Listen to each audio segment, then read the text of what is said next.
Pennyworth, can we talk before Shanika lets the trainers in? I tried to contact you early this week, but you have been very busy. This is what I think should happen. No, I don't know about your position. I called you because I want things to run smoothly. We are the last department store standing. Conway is gone. Yes, Strawberries, Target, Payless, and more, and not forgetting the Gap too. The Gap too. A lot of eateries. Yes, Mickey D's. That hotel is getting a lot of business.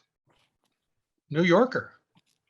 No, that's not the reason why I called you. I'm in my office watching the people standing in line waiting to get in. I see a few troublemakers.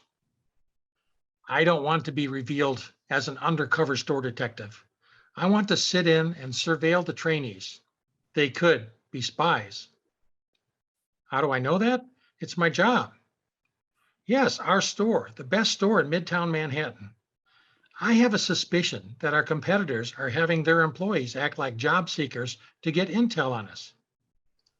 How do I know? I watch people. They steal. Not everyone is honest. Everyone is a potential suspect. People steal. Those thieves don't work here anymore. You and Shanika are two of the most honest employees I know. No, you don't pay my salary. The head office does. I'm here to watch the operation of the employees and future employees.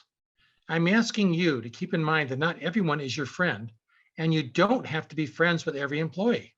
Just watch, listen, and learn. By the way, I was trained in business management and employee psychology.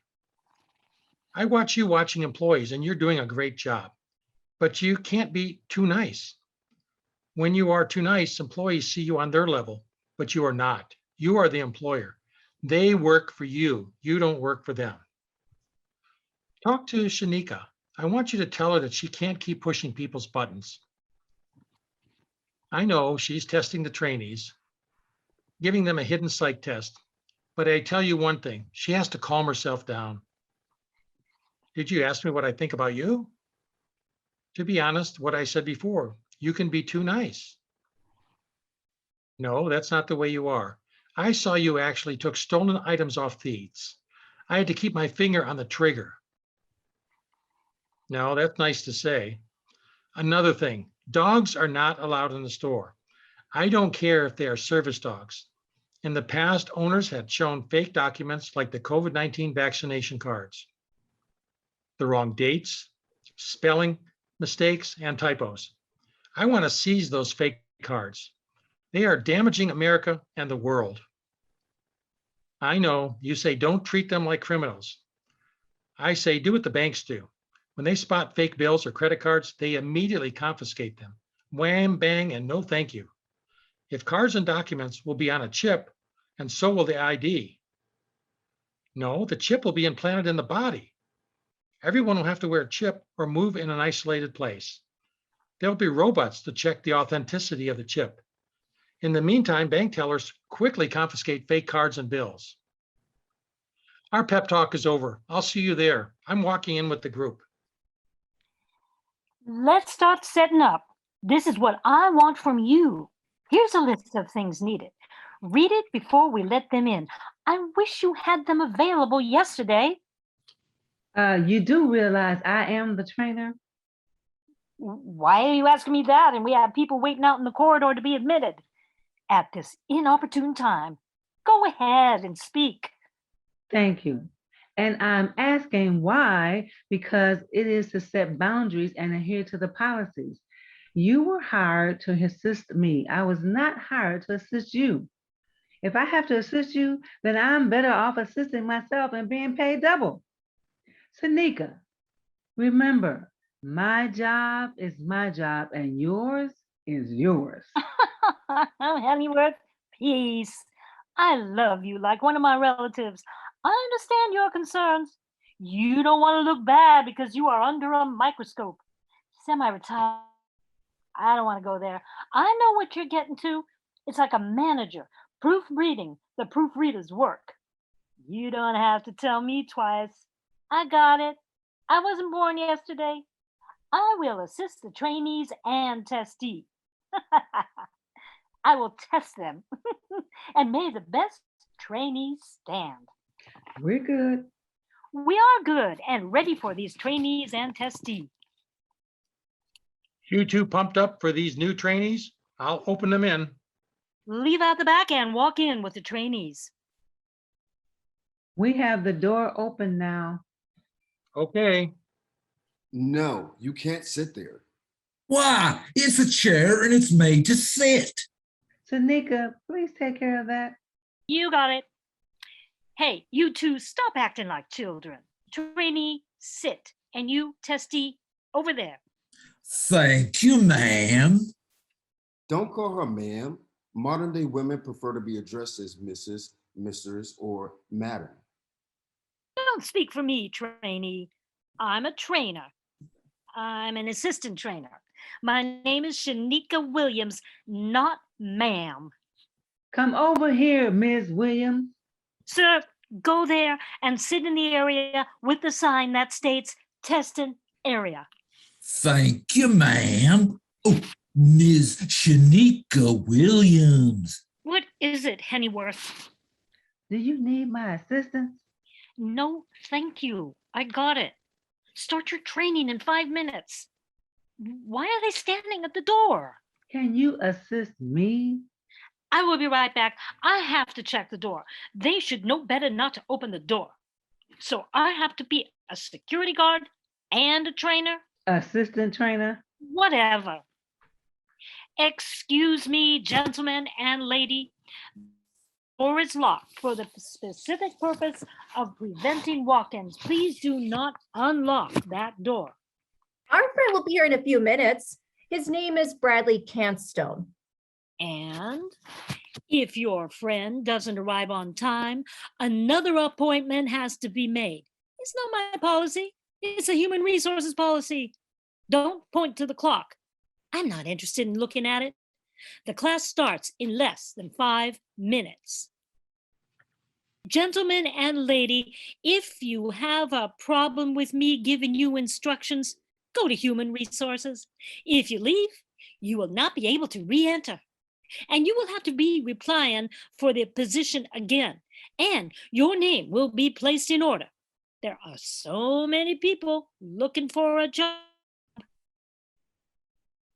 Are you feeling all right? Why? Your eyes rolled. You held in your cough. Thank you, I'm okay. I'm okay too. But she can't tell you that. She's not a security guard. Who is she? She is an assistant trainer. Little girl, if you have a complaint or grievance, go to human resources. Here, I open the door for you. I will let you go. Do you want a note to take to human resources? No, I will call them and tell them you're on your way up. Go on. I have to start the training class and the testee has to start taking the test. I think I'll go sit down. Good choice. I'm coming, Hennyworth. Miss Shanika, I understand there will be training for 8 hours minus a half hour for lunch break. So if we have a half an hour for lunch, our break should be at least 30 minutes or between each of us. Here, eyes in front. You already had your break when you were home. This is a training class, not a picnic. Did you read the rules and policies? I read the booklet. We have 1 hour break. Okay. You have 1 hour, and that includes snack break, lunch breaks, bathroom breaks, cigarette breaks. Oh, no, no smoking in the building. Sanika, would you assist me with the training? Certainly. Take your break. I will keep track of your time. You will have to find someone to let you back in. Where's your name tag? Everyone, come on, everyone, put on their name tag. Remember that. Please, I need you here. Here. I need to be here too. Trainees and that testee keep needing my attention. It's like training a class of kindergartners. I heard that. Good. At least your hearing is working satisfactorily. Do you have any irrelevant questions you want to ask me, Testy? How do you know my question is irrelevant when you haven't heard it? I've been in sales for decades before you were born, Ms. Shanika. You should listen to your supervisor and learn. Perhaps you will become a trainer. Thank you, sir. Sanika, please. I'm not saying anything. I have to clean up this desk area. Sir, this training is for entry level. Why are you here? I beg your pardon. May I have a booklet so I can start taking the test? Here, Thank you. Mr. Baxter, do you understand that you have to fill out the personal information on the first page? Your name, address, not your age. Also, don't mark in this test book. You have an answer sheet for the purpose. Do you understand? One more time. Fill in your personal information on the top. You should write it down so you won't forget. We don't discriminate against a person's age. Do you understand? Do you understand that I don't have a hearing problem and I'm not illiterate? The fact you said that my hearing is satisfactory, I can't hear you. then you have a hearing deficiency. Can you start the training and let him take the test? Yes, do your job, Ms. Shanika. Sir, we don't want to hear from you anymore. I suggest you tend to your business. This is my business. Is it accurate to say your business is minding other people's business? I didn't mean to cause any discomfort to you, sir. Do you want a bottle of water or go to the restroom or take a walk to rest yourself? Or you can be hungry. When was the last time you ate? You have to watch your health. No, I'm okay. I want to take this test so I can leave. I was standing outside in the cold. The first one online, 8:45 a.m. The doors open at 10 minutes after 9. I'm out in the cold. You said to be on time. I was there before opening. I'm still freezing. I didn't eat. HR said that I and everyone else have 1 hour for lunch. What about those 15-minute breaks? We are not slaves. The law said, New York law specifically requires meal periods for all employees, Henry Worth. I suggest that you bring HR here. I don't know how you are operating. It's not fair and unorganized. You don't know the labor law. Don't say anything. Let me finish, sir. Hennyworth. Well, mercantile establishments, generally places where merchandise is offered for sale, and other non-factory employees must provide employees with 30 minutes for a noontime meal.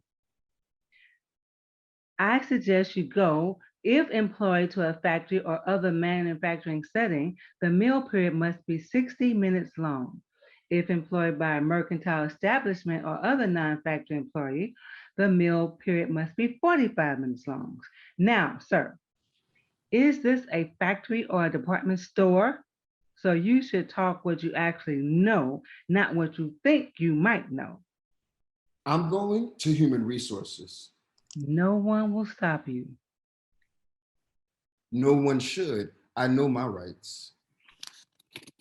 You have to be employed to have workers' rights. Sit down.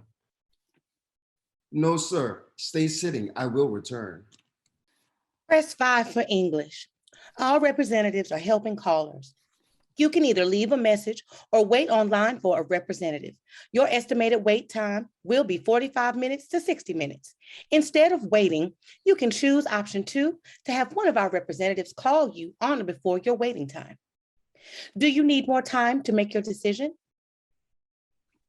Hello, my name is John Langston. I'm trainee with the pre-holiday training. I would like to speak to the manager of human resources. If I can't speak to him, I will contact the Better Business Bureau. I am in back of the conference room. I arrived at 8:45 a.m. I waited outside 25 minutes. I was told by Miss Shanika Williams, the assistant trainee, to arrive on time. And I and others waited outside for 10 minutes. She didn't apologize for being late. I have not eaten since last night. We are not allowed to get something to eat. I'm going to contact the BBC and FTC.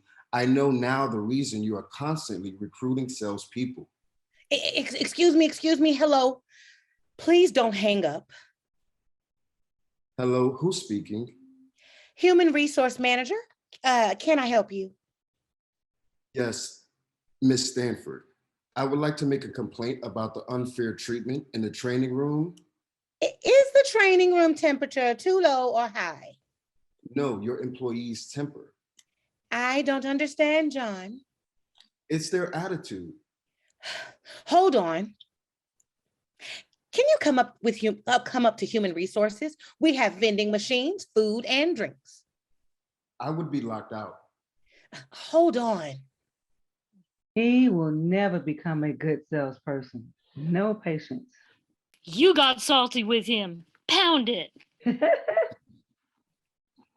This is Human Resources, Miss Stanford. I have a gentleman, Mr. Langston, who is on the line. He is apparently upset with the training operation.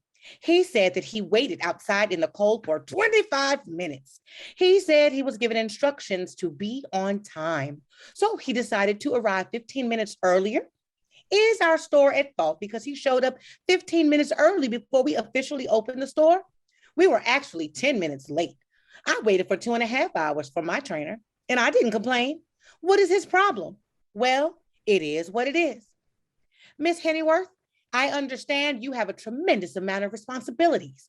As a trainer, you have to train people who believe they don't need training or train the untrainable. But please, help me out. I'm working with the skeletal crew. Half of them called out sick because they didn't want to show proof of vaccination, yet they want to be paid for not working. It is a choice they chose. It is sickening to have grown people act like children. Is it my problem if they refuse vaccination? They won't get sick leave because they are not sick. So please help me out. Don't have anyone contact Human Resources. Let them leave if they want to leave. Mr. Langston is very smart, but he is acting dumb. He is a trainee. That means he is being trained to work in our store. Please tell him that. He hung up and is calling back. Hold on, Miss Hennyworth. Second thought. Tell Mr. Langston to stay or leave and don't call Human Resources unless it's an actual emergency. Or grant him permission to go and get something to eat and drink. I appreciate your assistance and your assistant trainer, Shanika. Let her talk to him. Both of you are doing an outstanding job. Goodbye. Okay, come on, trainees. This is a training class, not a kindergarten class. You are being trained. HR, Yes, anything else? I will call you. Tell me now, I have a ton of work. I don't have time for this. Tanika, I have to check the testee. I will be right back. wait, you coward. You have your mic on. Oh, I was on loudspeaker. Ugh, where is the announcer? I had to be informed by a training unit. This is announcer. Goodbye. That's embarrassing. Mr. Baxter, do you need my help? I am here to help. I'm so proud of you, leaving your place of residence and traveling here all by yourself. It is never too late to do something different. You will be honored. If you need me, I will be over there. No, thank you, but thank you for asking. She is getting on my last nerve. It's okay. Don't let her push your buttons. It's a test. A test? I have to take the test before I can pass the test with flying colors. I don't think you got my gist. Watchman, I don't think you got mine. Hey, I don't see my answer sheet. I'll help you find it. I don't need your help. Oh, Ms. Hennyworth, may I have an answer sheet? Tanika, can you give him an answer sheet? Here, Mr. Baxter, I have an extra one. Mr. What are you Baxter, doing with that? Well, it's none of my business. Thank you, sir. What's your name, sir? call me Watchman. Mr. Watchman? Watchman is fine. Um, Watchman, what is this department store zip code? Wait, you want to work here? And you don't know this high-end department store, your future employment's zip code? Are you kidding me? I asked because I don't know. I recently moved back from Arkansas, Kansas, and I don't know it, Ms. Shanika. I'm sorry I asked. Do you know your own place of residence zip code? I know my zip code, 212. That's an area code, not a zip code. Why am I talking to you, Kathy? Mr. Baxter, this big department store has one zip code that is 10001. Write it down. I will ask you again. I am sorry I asked you, trainer. No, assistant trainer. Take your test. Mr. Baxter, don't say anything else. I hope you do the same. I'm going to pretend I didn't hear that. I'm going to pretend you are an invisible person. Trainees and testees, pay attention. How can I take the test when there's so much noise in here? It's a three-ring circus or Yankee Stadium. Stop complaining like a grumpy old man. Oh, I'm a grumpy old man. Yes, you just said you are one. It takes one to know one. I heard that saying 50 years ago. 50 years ago. You must be caught in a time warp. Tanika, start the projector. Shanika this, Shanika that. I am Jenny on the spot. Okay, lady and gentlemen, I am starting the slide projector. Look, learn, and listen. Well, you see all these stores? Winter storms and COVID-19 caused closure of all our competitors. We survived because we were too strong. There was a light at the end of the tunnel, and our competitors went to the light and they died. Click, click. That one, and that store had been the first store in this block, and it's gone. It was there for almost 2 centuries. However, we do have a competitor, the 99-cent store.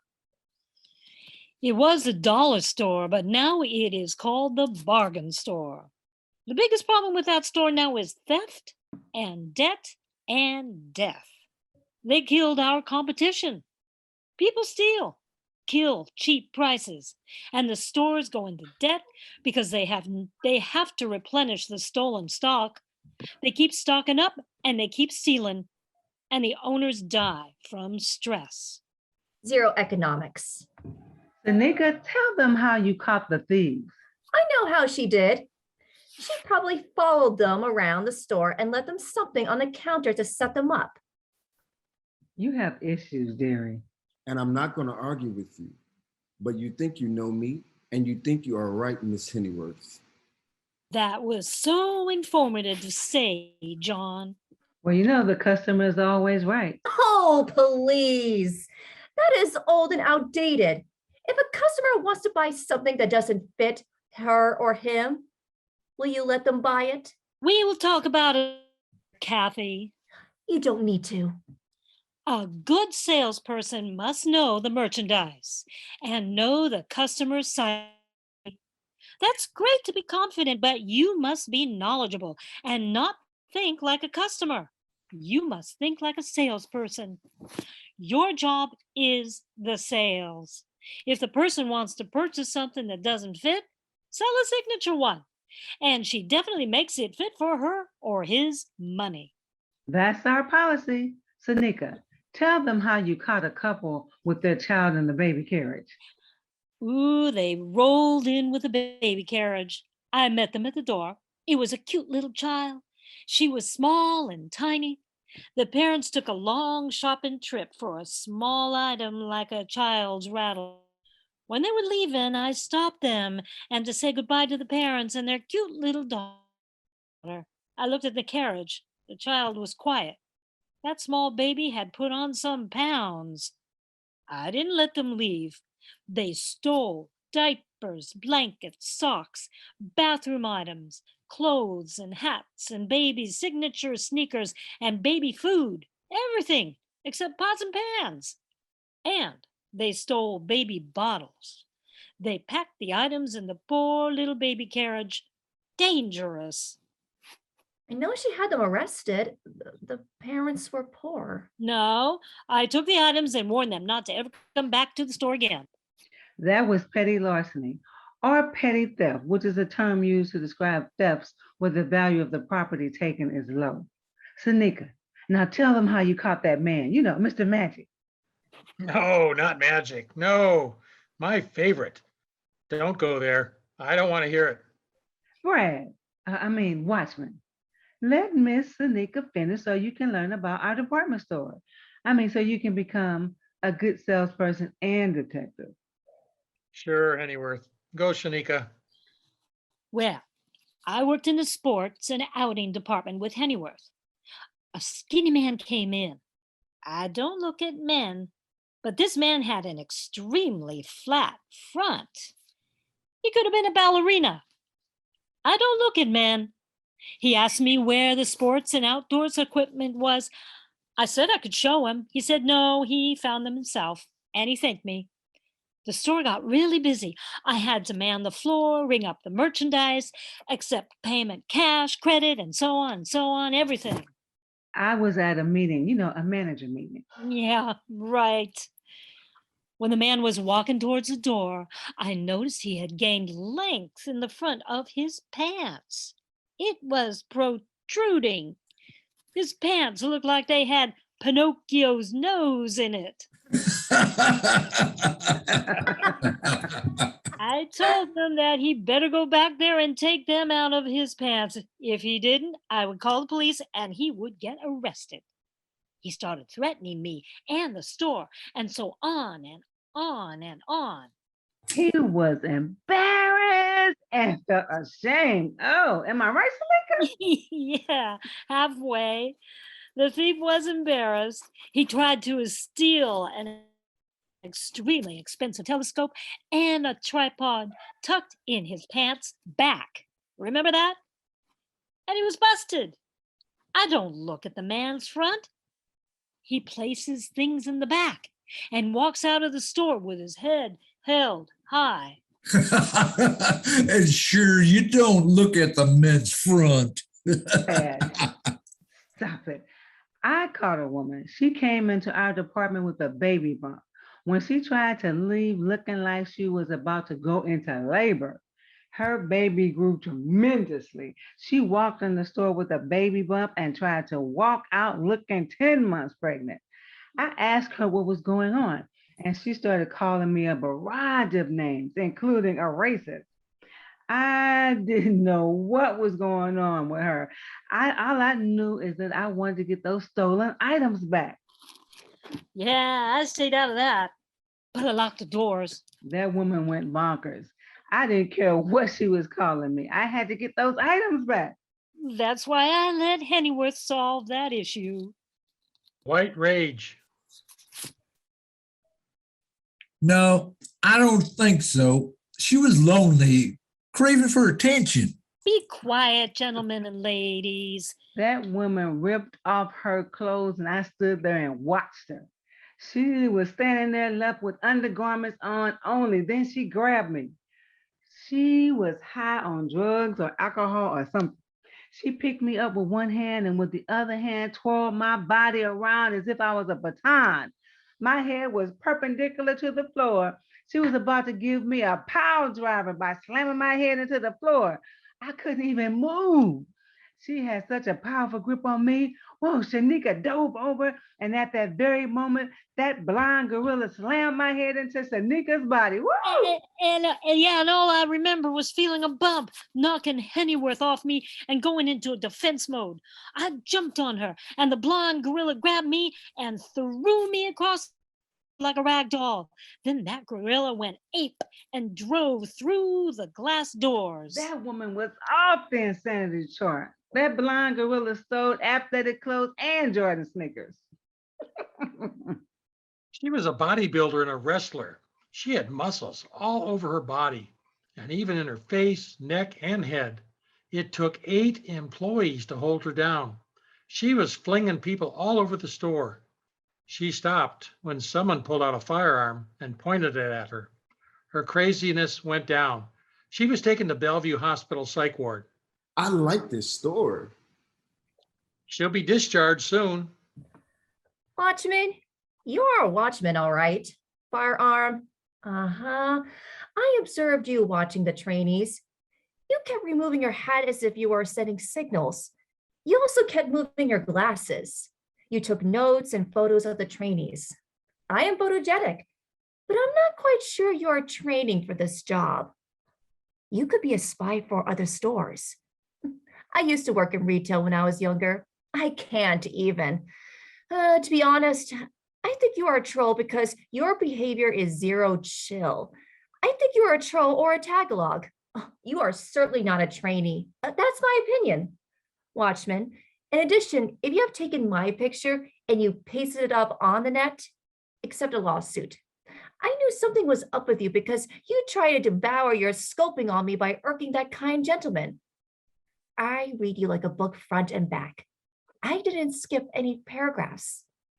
If I am wrong, I will apologize. I'm going to jump out. By no means, I will sleep on you, Watchman, because I'll be watching you while you're watching me. With no doubt, to be honest, you are no GC Jackie Chan. Get a life. Watchman, I don't care who you are because you represent what I experience when I go to the store. As soon as I step foot in a store, I'm greeted with an abundance of hello, how are you? Can I help you with something? Do you have a particular item you want to buy? And so on. Believe me, I do not see that happening with other people. It is what it is.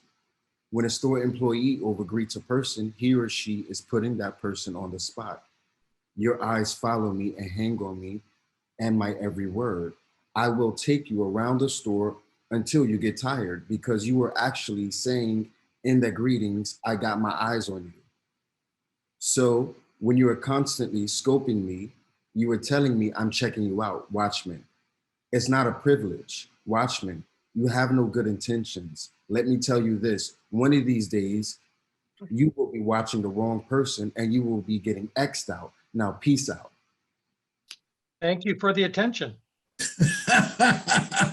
They were so descriptive. They were putting me on the spot, youngsters. What the?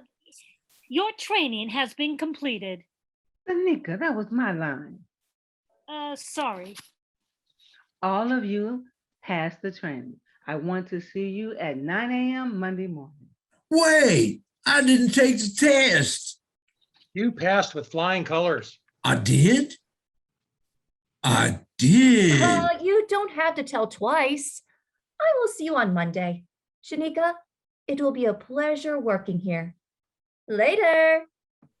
Tanika, let's go get our hair and nails done.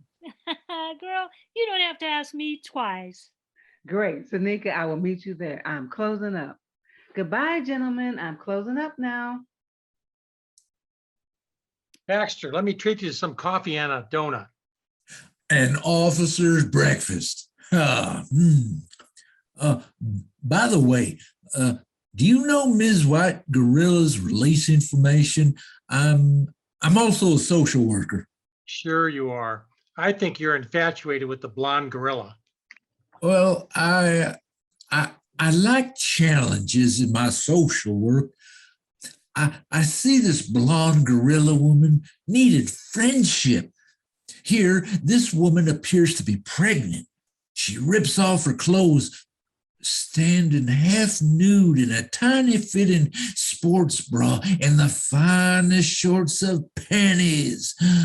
Her muscles were popping out.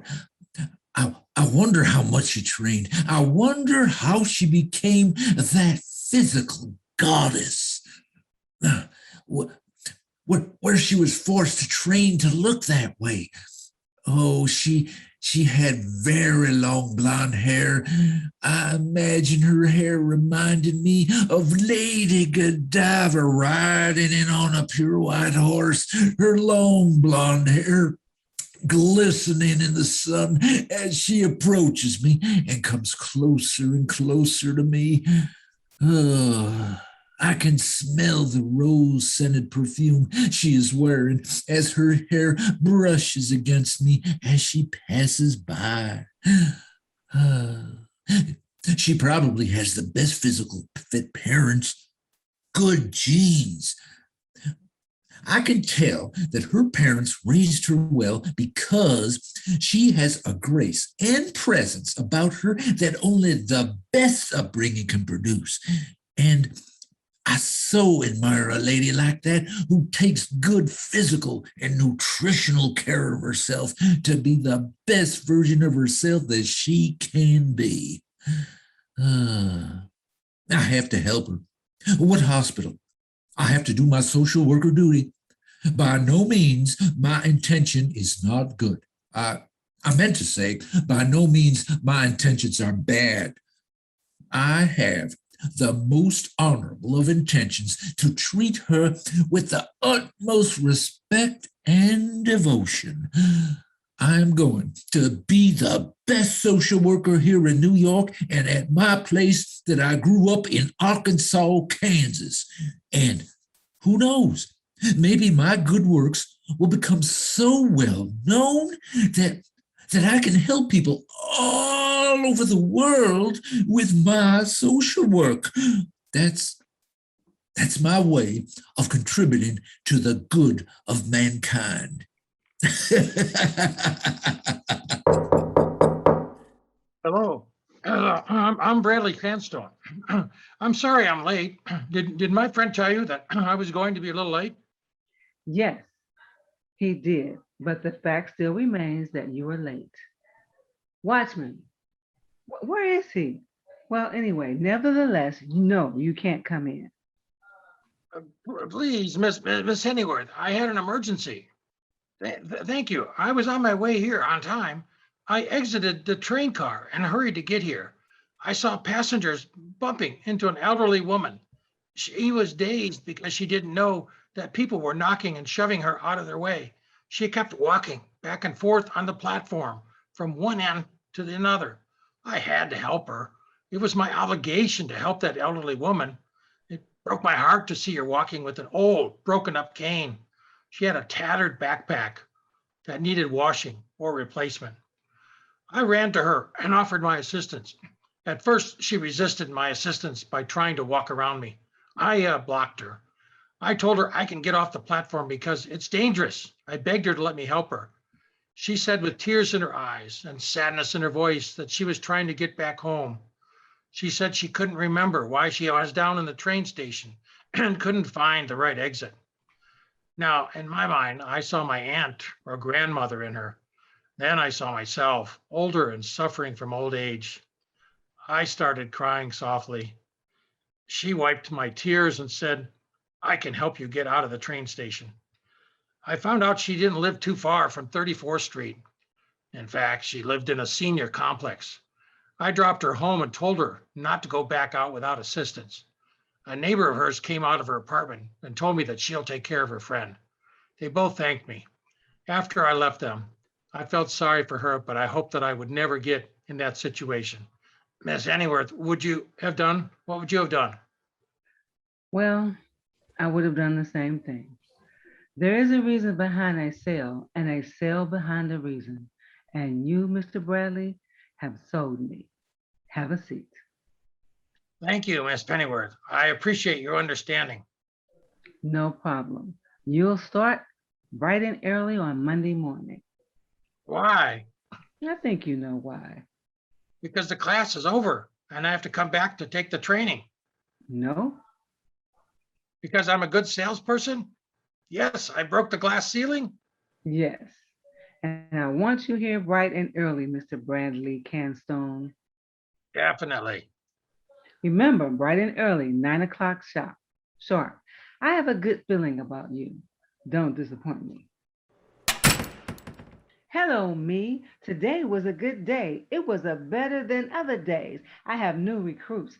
They're going to do better than the other recruits. This patch is the top of the batch. I have a good feeling about them. I'm going to the tippy top. This concludes the pre-holiday training. Thanks for listening. Now, introducing our characters. Miss Hennyworth, Patricia Jones, Shanika Williams, Susan Evan, Mr. Baxter, Edward Ozrikar, Watchman Bradley, Mike Seal, Trainee Kathy, Catherine Black, Trainee John, John G. Joyner Jr., Miss Stanford, Devin Matthews, Writer, Director, Creator, Deborah Liverman. For more information, please contact Deborah Liverman. Thank you.